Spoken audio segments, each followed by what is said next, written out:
Hi, I'm disabled. Wait, isn't that a bad thing? The words disability and disabled have a bad reputation.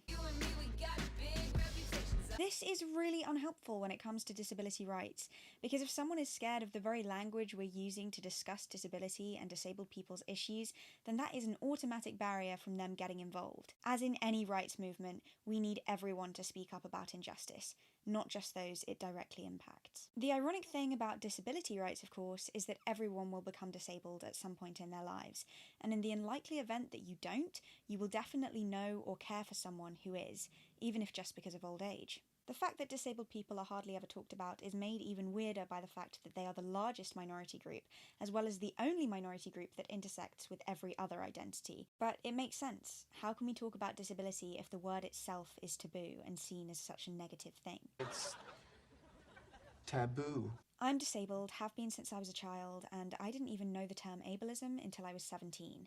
I didn't even think of myself as disabled until I was 15, and yes, as you can imagine, this had a really bad impact on my mental health and how I cared for myself. So language isn't just important, it's life-saving.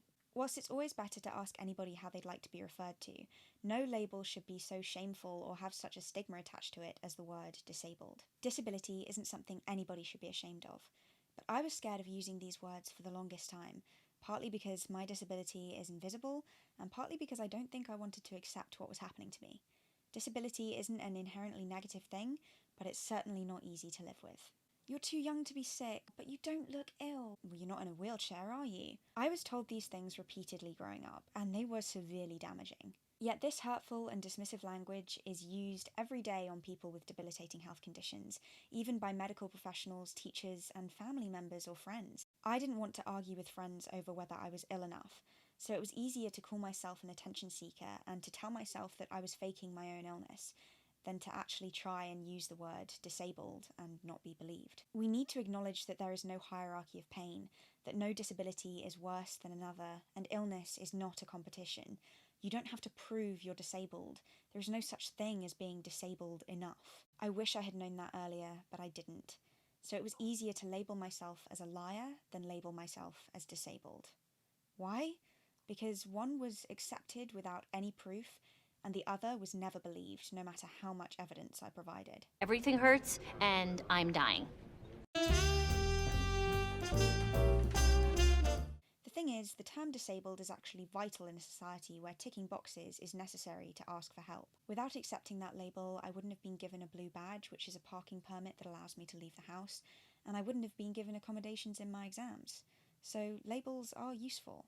That's why we have them. Words in themselves are not damaging, it's the history and meaning behind them, how they are used, that can be so hurtful. For instance, using the term wheelchair-bound is inaccurate, triggering, and inappropriate. Wheelchair users are not bound to their wheelchairs. Wheelchairs are a mobility aid that provide freedom.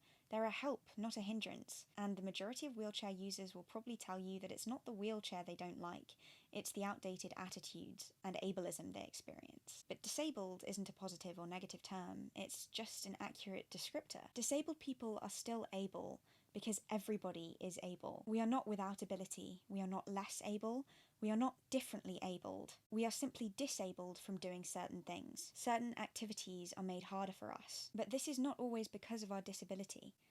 Often it's because of the way society is structured to favour enabled people. See, people without disabilities have access needs too, it's just that theirs are automatically met. This is systemic ableism, and it takes the form of stairs being the norm rather than lifts, for example. The ableism disabled people experience is due to a close-minded society, a society where from a young age the so-called majority are separated from the atypical, disabled and chronically ill children, who are in turn hidden away, bullied and looked down upon. Trust me, I was one of them. We are not educated on different health conditions in school, despite the fact that health is something that affects everybody daily. Everyone will have experienced a toothache or a tummy ache or a headache, and yet if I tell you I am in pain, you won't believe it because you can't see it. But pain isn't something that can always be seen. Grief can't be seen.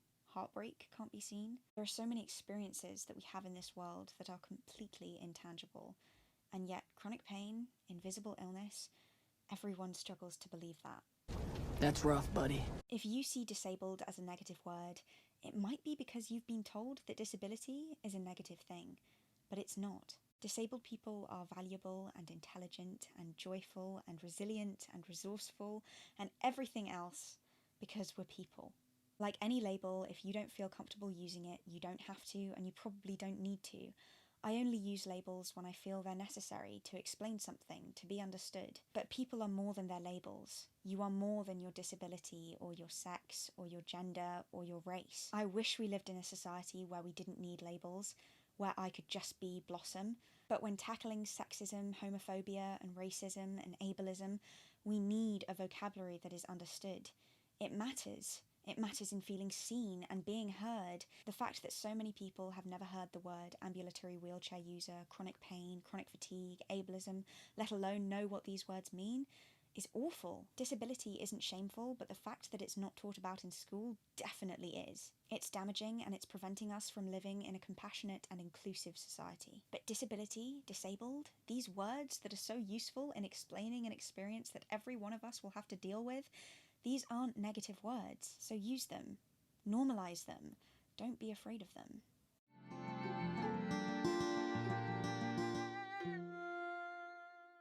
Oh, also subscribe.